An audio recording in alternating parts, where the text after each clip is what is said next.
তোমার হিম্মত কিভাবে হলো স্টেজে আসার? নিকলো এখান থেকে। আমি গায়ককে ২০ লাখ টাকা দিয়েছিলাম, যদি সে না আসে তাহলে আমার নাক কাটা যাবে। যদি তুই গেয়ে ফেলিস আর এই পুরো হল চুপ হয়ে যায় তাহলে ১০ কোটি দেব। হে শিব শঙ্কর, হে করুণাকর। রাত ঠান্ডা ছিল, কিন্তু পণ্ডালের ভেতরে বেচাইনির গরম ভাসছিল। বিশাল ময়দানে লাগানো সেই ভব্য শিব জাগরণ শহরের আলোচনায় পরিণত হয়েছিল। লাল, কিশোরিয়া আর নীল লাইট দিয়ে সাজানো মঞ্চ, পিছনে ভগবান শিবের বিশাল প্রতিমা, জটায় বয়ে চলা গঙ্গা, গলায় নাগ, কপালে চন্দ্রমা, ত্রিশূল ঝকঝক করছিল। ধূপ আর অগরবাতির সুবাস হাওয়ায় মিশেছিল। ঢোল, নগাড়া, হারমোনিয়াম, ঝাঁজ সব যথাযথ সাজানো ছিল। শুধু একটা জিনিস গায়েব ছিল, এই জাগরণের আওয়াজ। এই জাগরণের আয়োজন শহরের বড় উদ্যোগপতি রাজবীর মালহোত্রা করেছিলেন। কোটি কোটি টাকার কারবার, শত শত কর্মচারী, আলিশান বাংলো, বিদেশি গাড়ি, কিন্তু আজ তার কপালে ঘাম ছিল। ফোনটা তার হাতে কাঁপছিল। এখনও কয়েক মিনিট আগে একটা মেসেজ এসেছিল, sorry sir, I can't make it tonight. ব্যাস এতটুকু। তারপর ফোন সুইচ অফ। যে মশহুর ভজন গায়ককে মাসের পর মাস আগে বুক করা হয়েছিল, অ্যাডভান্স দেওয়া হয়েছিল, সেই শেষ সময়ে আসতে মানা করে দিয়েছে। সেই গায়ক যার আওয়াজ শোনার জন্য লোকে দূর দূরান্ত থেকে আসত। ভিআইপি মেহমান সামনের সারিতে বসেছিলেন। শহরের নেতা, ব্যবসায়ী, সোশ্যাল মিডিয়ার লোকজন সবাই অপেক্ষা করছিল। রাজবীর রাগে ফোনটা মাটিতে ছুঁড়ে ফেলবেন। এটা কি মজাক? এত বড় আয়োজন আর গায়ক আসবে না? আমার ইজ্জত মাটিতে মিশে যাবে। তার বন্ধুরা কানে ফিসফুস করে বলছিলেন, এত টাকা আছে তবু ম্যানেজ করতে পারলে না? শিবজি নারাজ হয়ে গেলেন নাকি? রাজবীরের চোখে শুধু গুস্সা ছিল না, একটা অদ্ভুত ডরও ছিল। তার মনে হচ্ছিল পুরো শহর তাকে নিয়ে হাসবে। তার প্রতিষ্ঠার চিন্তা করছিলেন। লোকের কথা, সোশ্যাল মিডিয়ার পোস্ট, পরের সকালের আলোচনা সব তার মাথায় ঘুরছিল।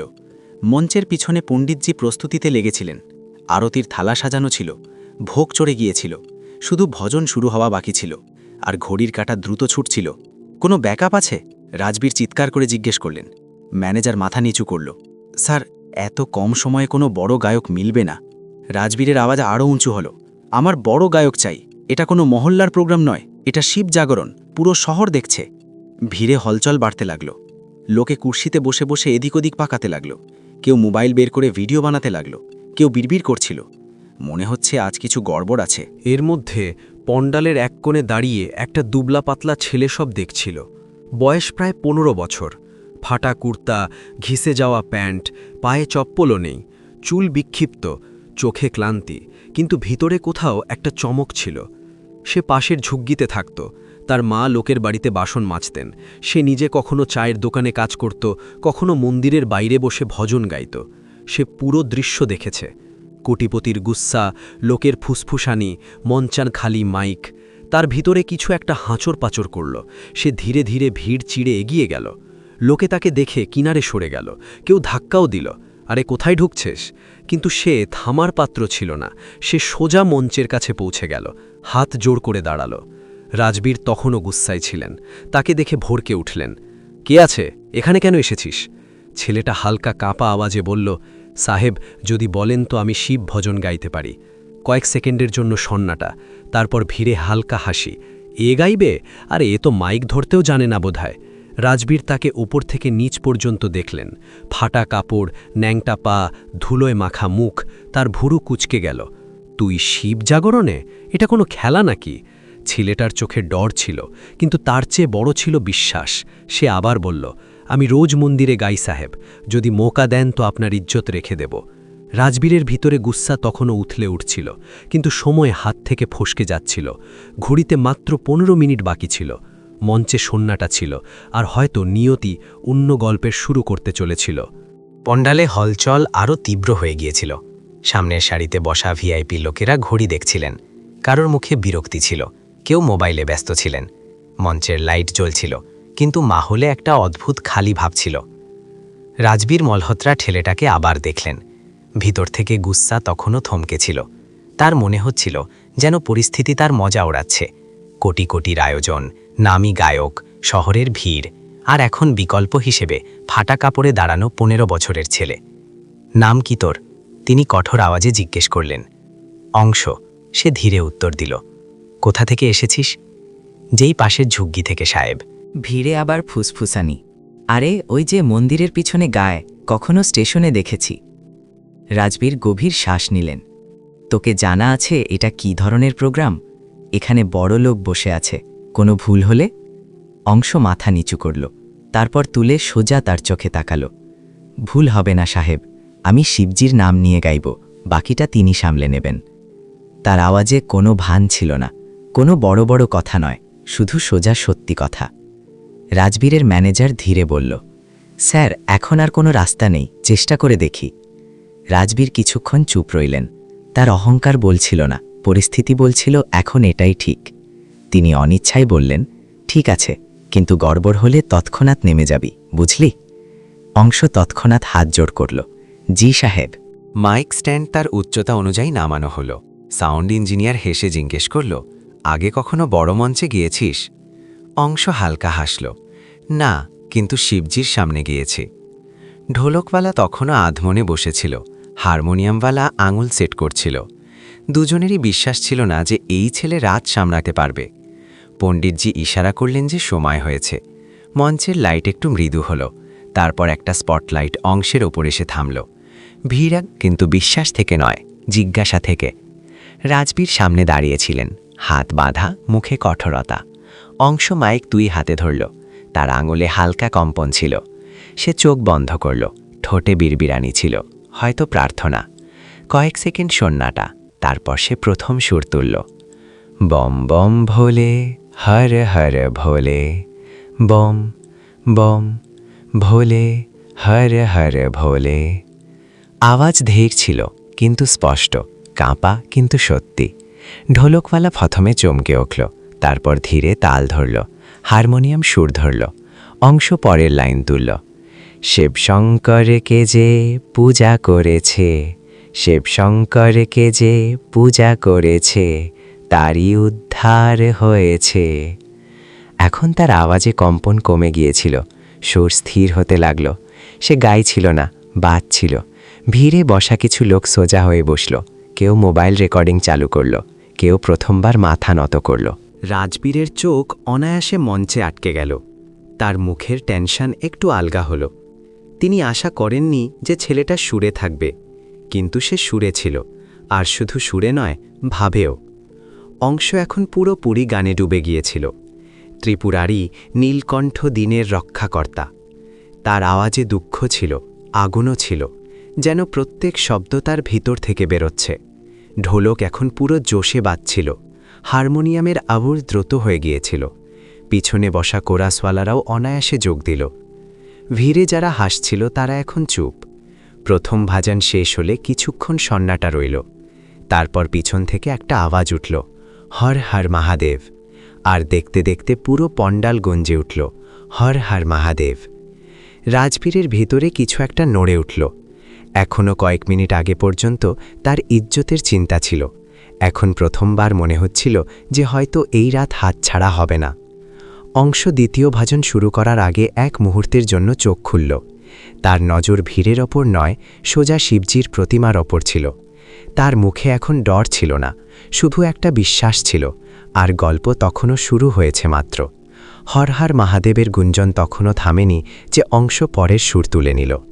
এখন তার আওয়াজে ঝিক ছিল না, সে মঞ্চ ভুলে গিয়েছিল, সামনে বসা বড় লোকদের দেখতে পাচ্ছিল না। তাকে শুধু শিবের মূর্তি দেখা যাচ্ছিল, সেই ত্রিশূল, সেই শান্ত মুখ, সেই তৃতীয় নয়ন। তোর জটায় গঙ্গা বয়, ভোলেনাথ দয়ালু, দুনিয়া চাইলে সাথ না দিক, তুই থাকিস সামলাতে। ঢোলক এখন পুরো জোশে ছিল, হারমোনিয়ামের আঙুল দ্রুত চলছিল। কোরাসে বসা লোকেরাও এখন পুরো শ্রদ্ধায় গাইছিল। মাহল যা কিছুক্ষণ আগে অসমঞ্জসে ছিল তা ধীরে ধীরে ভক্তিতে বদলে যাচ্ছিল। ভিড়ে বসা কিছু লোকের চোখ বন্ধ ছিল, কেউ হাত জোড় করেছিল, কারো মুখে আশ্চর্য ছিল, এত ছোট বয়স আর এত পাকড়। পিছন থেকে কেউ ফুসফুস করে বলল। রাজবীর মালহোত্রা আগের মতো দাঁড়িয়েছিলেন না।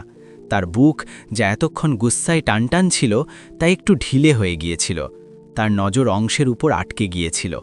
তার মনে পড়ল তিনি তাকে প্রায় তাড়িয়েই দিয়েছিলেন। অংশ তৃতীয় ভজন শুরু করে দিয়েছিল। এবার আওয়াজ আরও গভীর ছিল, কৈলাসের বাসি আমার, ভোলে বাবা তোর দরজায় এসেছি খালি হাতে। এই শব্দগুলোতে এমন কিছু ছিল যা সোজা হৃদয় ছুঁয়ে যাচ্ছিল, যেন সে শুধু গাইছে না, কিছু বলছে, কোনো আরতি, কোনো প্রার্থনা। ভিড়ে এক বুড়ি মহিলা কেঁদে ফেললেন। তিনি আঁচল দিয়ে চোখ মুছে বললেন, বেটা সত্যি গাইছে। ঢোলকওয়ালা এখন পুরোপুরি অংশের সাথে ছিল। সে ঠিক জায়গায় তাল বদলাল। হারমোনিয়াম সুর উঁচু করল, অংশ উঁচু সুর নিল। আওয়াজ স্পষ্ট, মজবুত, কোনো বানানো ছাড়া, কোনো ফিল্মি তান নয়, কোনো দেখানো নয়, শুধু সত্যতা। রাজবীরের মনে হলো তার গুস্সা যেন গলে যাচ্ছে। তার আর চিন্তা ছিল না কে কি ভাববে।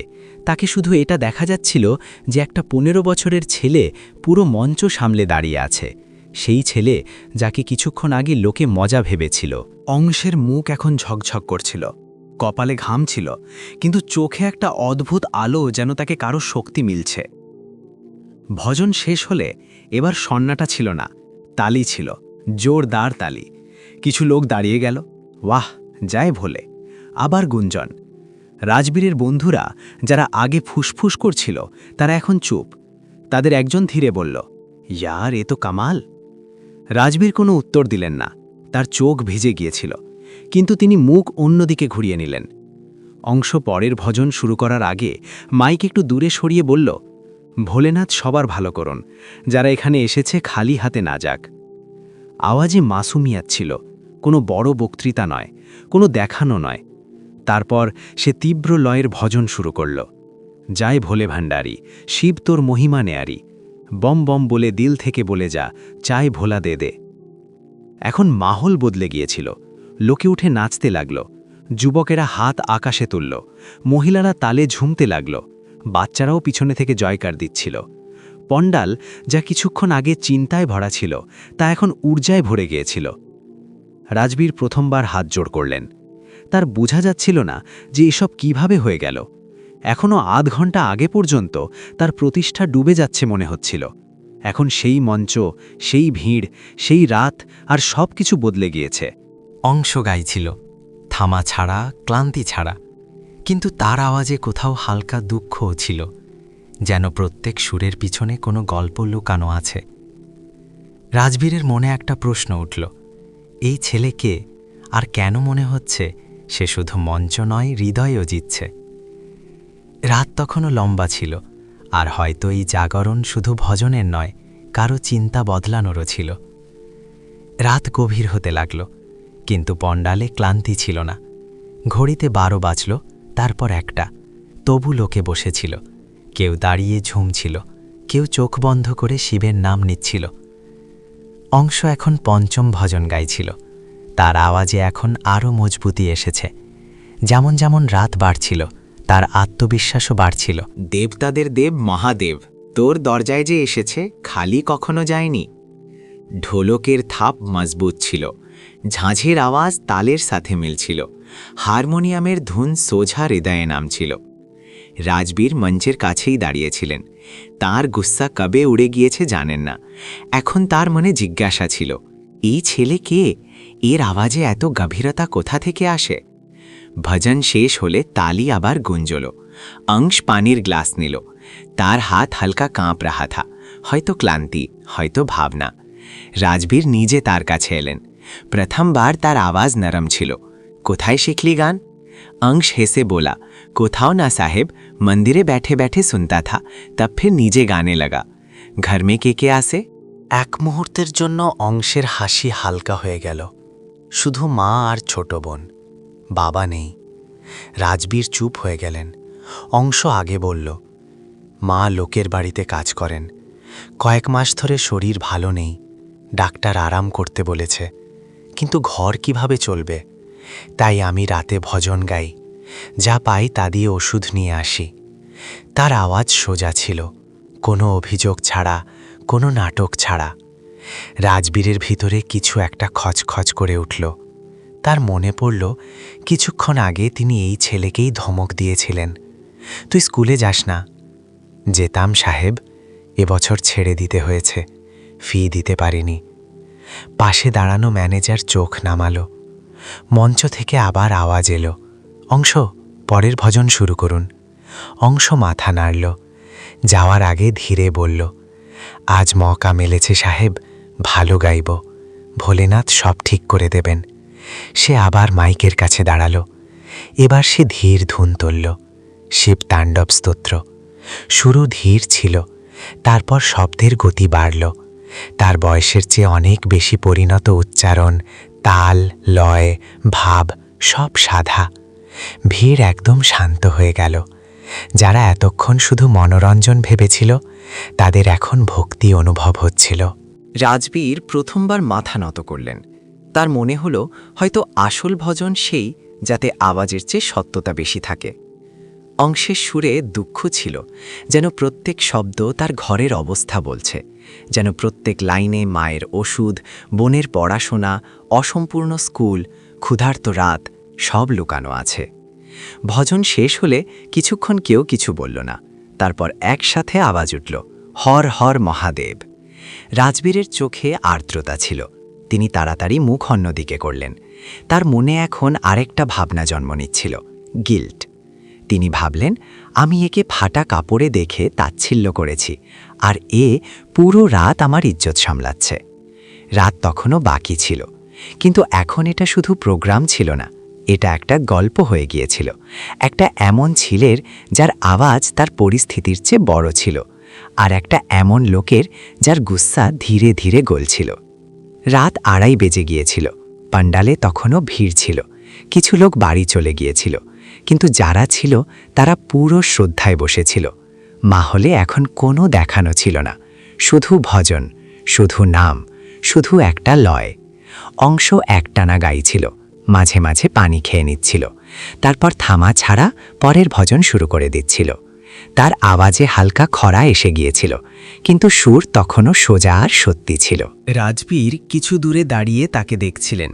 তার মনে উথাল পাথাল চলছিল। তার নিজের শুরুর ব্যবহার মনে পড়ছিল। তুই এখানে গাইবি, এটা কোনো খেলা নয়। প্রত্যেক শব্দ যেন কানে বাজছিল। তার মনে হলো যেন তিনি নিজের অহংকারের সামনে দাঁড়িয়ে আছেন। তার বন্ধুরা এখন তার দিকে আলাদা নজরে তাকাচ্ছিল। একজন কাছে এসে বলল, রাজবীর, মানতে হবে, আজকের জাগরণ মনে থাকবে। আরেকজন বলল, তুই রিস্ক নিয়েছিস, ঠিক করেছিস। রাজবীর ধীরে বললেন, রিস্ক আমি নিইনি, পরিস্থিতি নিয়েছে। তার আওয়াজে আগের তেজ ছিল না। মঞ্চে অংশ তীব্র লয়ের ভজন শুরু করল। শম্ভু আমার শম্ভু, তোর মহিমা অপার। শম্ভু আমার শম্ভু, তোর মহিমা অপরিমেয়। ভিড় আবার ঝুমে উঠল। যুবকেরা সামনে এসে নাচতে লাগল। মহিলারা তালি দিয়ে সাথে গাইতে লাগল। ঢোলকের থাপ এত মজবুত ছিল যে মাটি পর্যন্ত গুঞ্জন ছিল।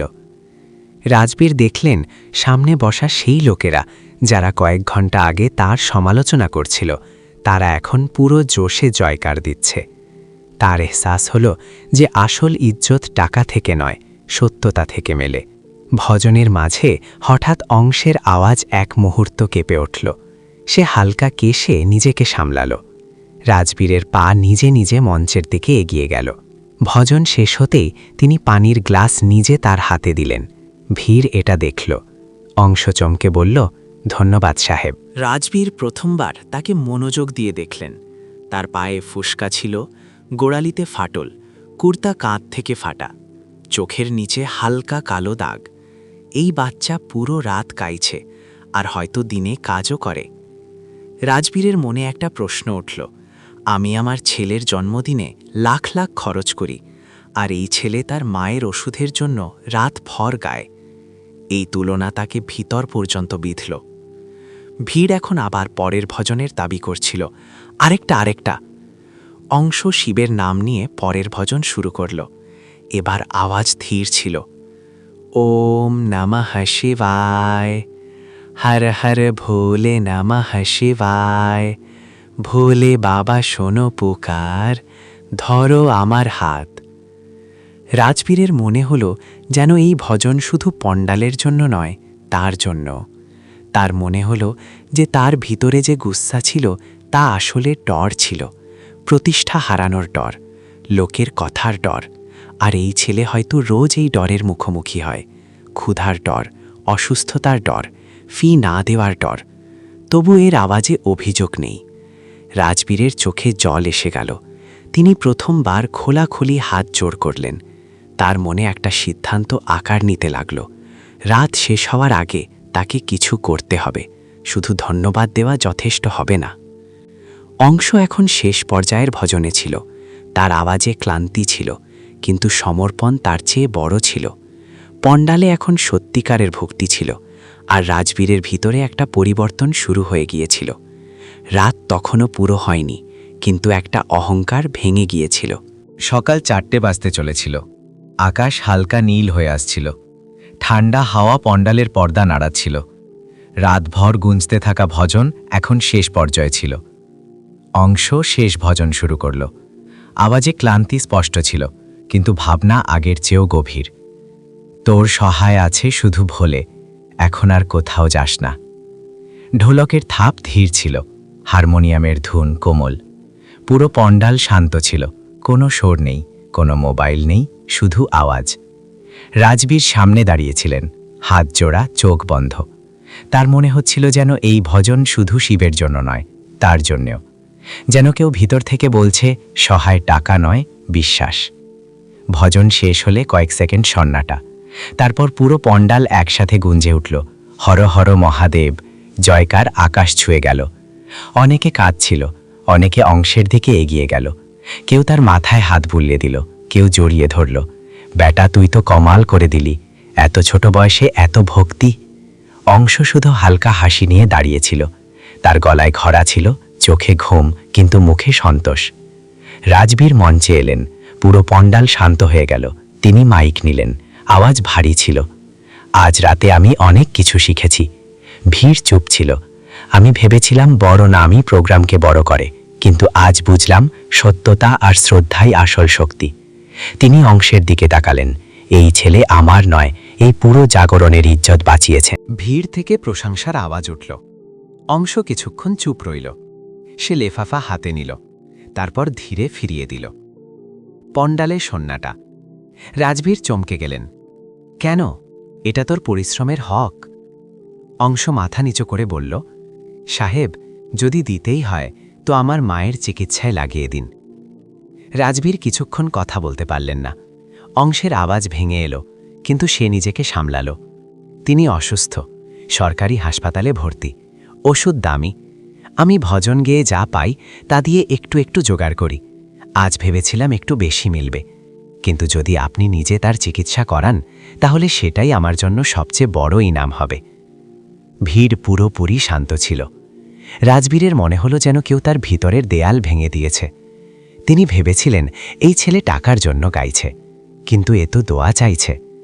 তিনি এক মুহূর্ত নষ্ট না করে বললেন, চল এখনই যাই। ভিড় হতবাক। কোথায় সাহেব? অংশ জিজ্ঞেস করল। তোর মায়ের কাছে এখনই। রাজবীর ড্রাইভারকে ডাকলেন, ম্যানেজারকে ইশারা করলেন, আজ থেকে তোর মায়ের চিকিৎসা আমার দায়িত্ব, আর তোর পড়াশোনাও। অংশের চোখ থেকে জল গড়িয়ে পড়ল। সে প্রথমবার খোলাখুলি কাঁদল। সাহেব? রাজবীর তার কাঁধে হাত রাখলেন। এখন সাহেব বলিস না, আমাকে রাজবীর আঙ্কেল বল। ভিড় তালি দিল। অনেকে আবেগপ্রবণ হয়ে গেল। সকালের প্রথম কিরণ শিবের প্রতিমার উপর পড়ল, যেন রাতের জাগরণ শুধু ভজনের নয়, একজন মানুষের ভিতরে জাগ্রত করুণারও ছিল। যদি এই গল্প আপনাকে সত্যি ছুঁয়ে যায়, যদি মনে হয় যে ভক্তি কাপড় থেকে নয়, হৃদয় থেকে হয়, যদি বিশ্বাস করেন যে ভগবান নাম থেকে নয়, ভাব থেকে মেলেন, তাহলে এই গল্পকে লাইক করুন, বন্ধু আর পরিবারের সাথে শেয়ার করুন। এমনই প্রেরণাদায়ক গল্পের জন্য সাবস্ক্রাইব করুন। আপনার একটা কমেন্ট অন্য কারো হৃদয়েও ভক্তির শিখা জ্বালাতে পারে।